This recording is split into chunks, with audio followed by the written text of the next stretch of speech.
Hello everyone, my name is Amit and today I am going to discuss you about proteins. So proteins क्या होते हैं इनके बारे में आज हम जानेंगे. So स्टार्ट करते हैं. Proteins are large biomolecules and macromolecules that are comprised of one or more long chains of amino acids. जो प्रोटीन्स होते हैं इनका स्ट्रक्चर कैसा होता है. अगर इनके स्ट्रक्चर को तोड़ के देखा जाए तो इनमें अमीनो एसिड्स की लॉन्ग चेन्स मिलेंगी. मैंने यहाँ पर लिखा भी हुआ है linear chain of amino acid residue is called polypeptide. अब इन अमीनो एसिड को अगर सिंगल यूनिट के तौर पे देखा जाए, सिंगल यूनिट के फॉर्म में देखा जाए तो उस एक यूनिट को बोलेंगे पॉलीपेप्टाइड. तो इन अ नटशेल बात क्या निकल के आई कि जो प्रोटीन्स थे वो क्या थे कि लॉन्ग चेन्स थी या लॉन्ग स्ट्रक्चर थे अमीनो एसिड्स के. अब इन अमीनो एसिड्स को अगर तोड़ा जाए तो पॉलीपेप्टाइड के फॉर्म में ये टूटेंगे. अब इन प्रोटीन्स का फंक्शन क्या होता है. तो स्टूडेंट, प्रोटीन हर एक बॉडी की हर एक एक्टिविटी के लिए रिस्पॉन्सिबल होता है. यहाँ पर क्या मैंने लिखा हुआ है, the body needs protein for growth and maintenance of tissues. जैसा हम सभी जानते हैं कि प्रोटीन जो होता है वो सेल के डेवलपमेंट के लिए या सेल की ग्रोथ के लिए इम्पॉर्टेंट होता है. तो बॉडी को अपनी फर्दर ग्रोथ के लिए या मेंटेनेंस के लिए या टिश्यू इंजरी को दोबारा से रीअसेंबल करने के लिए या रिफॉर्म करने के लिए प्रोटीन की आवश्यकता होती है. Enzymes are protein that aid the thousand of biochemical reaction such as digestion, energy production, blood clotting, muscle contraction etcetera. Protein होते कैसे हैं. प्रोटीन कुछ भी हो सकते हैं. प्रोटीन एंजाइम्स हो सकते हैं, प्रोटीन हार्मोन्स हो सकते हैं, प्रोटीन अदर स्ट्रक्चर भी हो सकते हैं. बॉडी में कैसे होते हैं प्रोटीन एंजाइम्स के रूप में, तो वो देखते हैं. तो जो एंजाइम प्रोटीन रहते हैं ये कई सारी बायोकेमिकल रिएक्शन में पार्टिसिपेट करते हैं, जैसे कि डाइजेशन हो गया, एनर्जी प्रोडक्शन हो गया, ब्लड क्लॉटिंग हो गया, मसल कॉन्ट्रैक्शन हो गया. इनके लिए प्रोटीन के अलग अलग एग्जाम्पल्स होते हैं या अलग अलग फॉर्म होते हैं जो अलग अलग तौर से यूज़ होते हैं, यूटिलाइज किए जाते हैं. जैसे कि इसमें कुछ मैंने एग्जांपल दिए हुए हैं. लाइपेज, जब लाइपेज या वो जो शुगर होती है आपकी, लिपिड जो होते हैं उनके एब्जॉर्प्शन के लिए लाइपेज नाम का प्रोटीन यूज़ होता है. अमाइलेज होता है जो आपको अभी मैंने सलाइवा में बताया, maltase, trypsin, acetyl choline esterase etcetera. Some proteins are hormone. Hormone भी प्रोटीन स्ट्रक्चर हो सकते हैं या प्रोटीन को हार्मोन के तौर पे भी कंसिडर किया जा सकता है, जो कई सारी केमिकल मैसेंजर या फिर जो कम्युनिकेशन प्रोसेस होती है बॉडी की उसमें पार्टिसिपेट करते हैं, जो टिश्यूज़, ऑर्गन और सेल के बीच में एक कम्युनिकेशन या कम्युनिकेबल स्टेप बनाते हैं. इसके एग्जांपल क्या होते हैं, जैसे कि कुछ हार्मोन्स हैं जैसे growth hormone, TSH thyroid stimulating hormone, follicle stimulating hormone, luteinizing hormone etcetera. जो आपका चैप्टर है इम्पॉर्टेंट आपके सिलेबस के अकॉर्डिंग, वो क्या है, डाइजेशन ऑफ प्रोटीन. सबसे पहले हम स्ट्रक्चर के थ्रू देखेंगे इसकी समरी कि कैसे प्रोटीन्स का डाइजेशन होता है. उसके आगे थेरिकल पार्ट को कवर करेंगे. इसमें क्या है कि डाइट्री प्रोटीन मीन जो हम फूड सोर्सेज के थ्रू कंज्यूम कर रहे हैं प्रोटीन, माउथ कैविटी से या ओरल कैविटी से. उसके बाद ये प्रोटीन क्या हो रहा है, डायरेक्ट पहुंच रहा है स्टमक में. इसका माउथ या ओरल कैविटी में कोई भी डाइजेशन नहीं होता है. इसका जो डाइजेशन स्टार्ट होता है वो स्टमक से स्टार्ट होता है. तो स्टमक में जब ये फूड सोर्स पहुंचता है तो वहाँ क्या होता है, HCl. HCl क्या करता है, पेप्सिन के साथ मिलकर क्या करता है, जो इसका हाइड्रोलिसिस करता है, प्रोटीन का हाइड्रोलिसिस करता है. और हाइड्रोलिसिस जब करता है तो वहाँ पर कुछ एंजाइम्स होते हैं जो इनएक्टिव फॉर्म में होते हैं, जैसे कि ये देखिए लिखा हुआ है ट्रिप्सिन, काइमोट्रिप्सिन, एमिनोपेप्टिडेज, कार्बोक्सीपेप्टिडेज. ये कुछ इनएक्टिव फॉर्म होती हैं प्रोटीन्स की. ये HCl जो है पेप्सिन के साथ मिलकर इनको इनएक्टिव फॉर्म में कन्वर्ट करता है, मतलब प्रोटीन पेप्टाइड की फॉर्म में टूटता है. अगर शॉर्ट में बात करें तो प्रोटीन पेप्टाइड में टूटता है, और पेप्टाइड में क्या होता है, ट्रिप्सिन, काइमोट्रिप्सिन, अमाइनो पेप्टाइड्स और कार्बोक्सी पेप्टाइड्स. फिर उसके बाद इसका फर्दर जो डाइजेशन होता है, फूड सोर्स पहुंचता है स्मॉल इंटेस्टाइन में. स्मॉल इंटेस्टाइन में ये पहुंचता है अमीनो एसिड की फॉर्म में, बिकॉज पहले ही HCl ने इसकी जो बॉन्डिंग थी वो तोड़ दी है और ट्रिप्सिन, काइमोट्रिप्सिन अमाइनो पेप्टिडेज और कार्बोक्सी पेप्टिडेज में कन्वर्ट कर दिया है, बट ये इनएक्टिव फॉर्म है। अब इनको एक्टिव फॉर्म में कन्वर्ट करने के लिए क्या होता है कि ड्यूडनम में कुछ एंजाइम्स होते हैं। कौन से एंजाइम होते हैं? जैसे ट्रिप्सिन जो होता है ये एक्टिव फॉर्म है एक्चुअली। ये ट्रिप्सिन पहले जब रहता है तो ये रहता है ट्रिप्सिनोजेन की फॉर्म में। ये ट्रिप्सिनोजेन एंट्रोकाइनेस एक एंजाइम होता है जो कि कैटालिटिक एंजाइम होता है और कन्वर्ट करता है इस ट्रिप्सिनोजेन को ट्रिप्सिन में। फिर काइमोट्रिप्सिन जो होता है, ये ट्रिप्सिन जो है काइमोट्रिप्सिन में कन्वर्ट होता है और किसको कन्वर्ट करता है? काइमोट्रिप्सिनोजेन को। प्लस क्या है, यही ट्रिप्सिन कार्बोक्सी पेप्टिडेज को पेप्टिडेज में कन्वर्ट करता है। सो इसका मैंने थ्योरिकल पार्ट भी कवर किया हुआ है। आई होप कि आपको उससे समझ में आएगा। अगर डायग्राम से आप नहीं समझ पा रहे हैं तो कंटिन्यू करते हैं। Proteins mainly digested in the stomach through chemical digestion.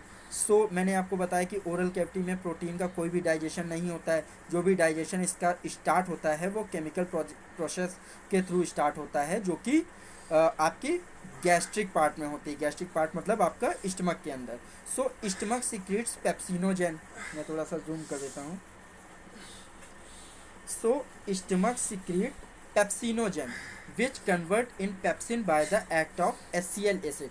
जो पेप्सिनोजेन होता है वो पेप्सिन में कन्वर्ट होता है जो HCl एसिड की होता है उसकी एक्टिविटी के थ्रू।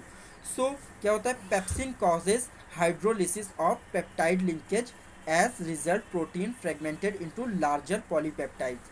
अब क्या होता है, ये जो पेप्सिनोजेन से पेप्सिन कन्वर्ट हुआ है, ये पेप्सिन कॉज करता है हाइड्रोलिसिस की प्रोसेस। ये हाइड्रोलिसिस की प्रोसेस के एज रिजल्ट क्या होता है, जो प्रोटीन के स्ट्रक्चर होते हैं वो लार्जर पॉलीपेप्टाइड्स में फ्रेगमेंटेड हो जाते हैं या ब्रेकडाउन होता है। प्रोटीन का लार्जर पॉलीपेप्टाइड में फ्रेगमेंटेशन होता है किसकी एक्टिविटी के थ्रू? पेप्सिन के थ्रू।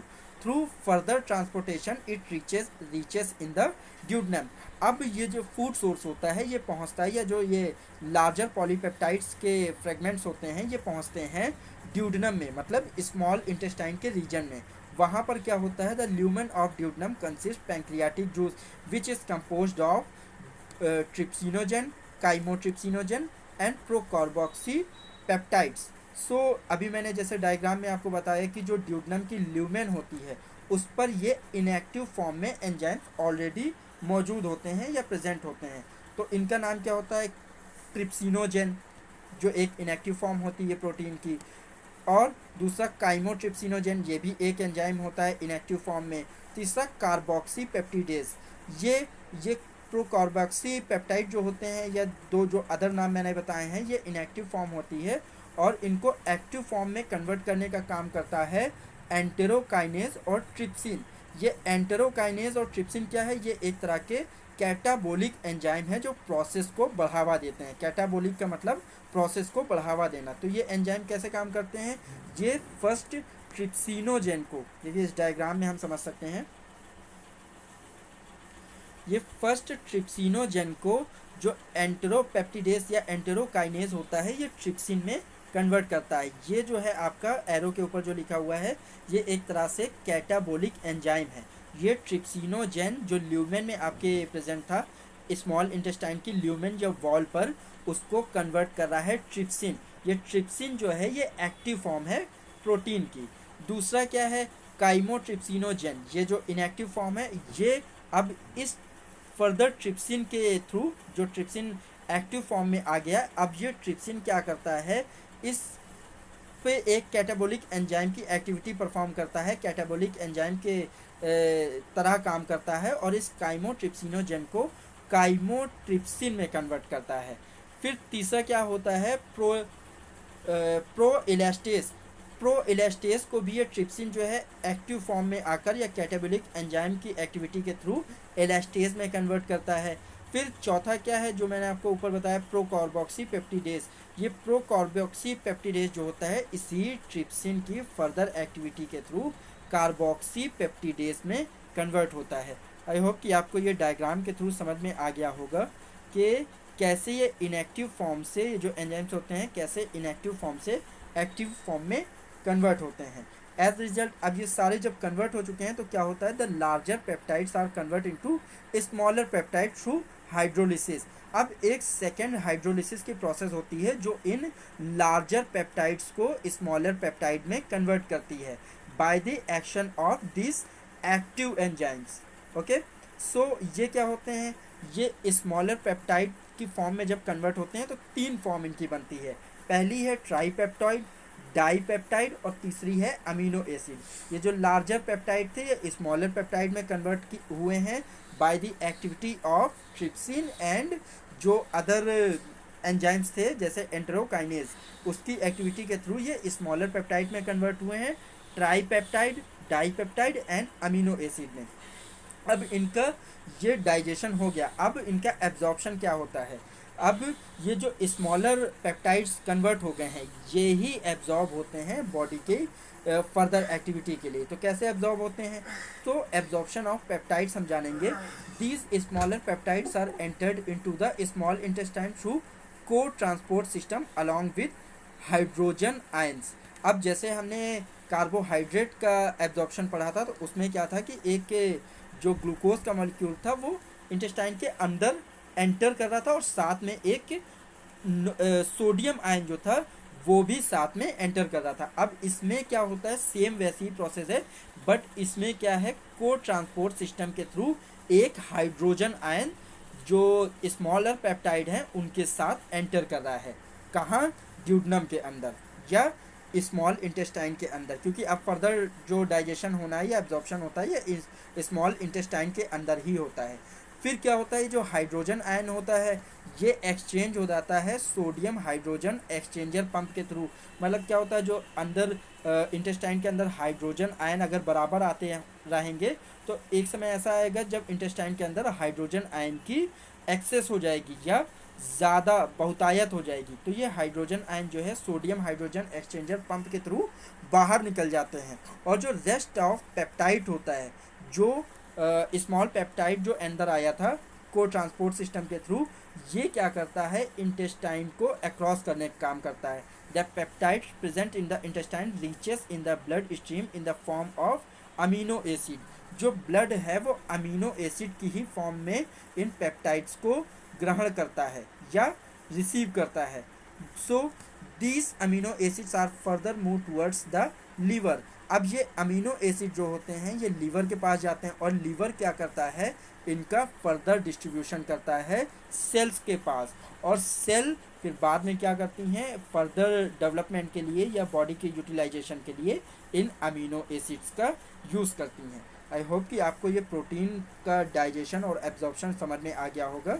So thank you.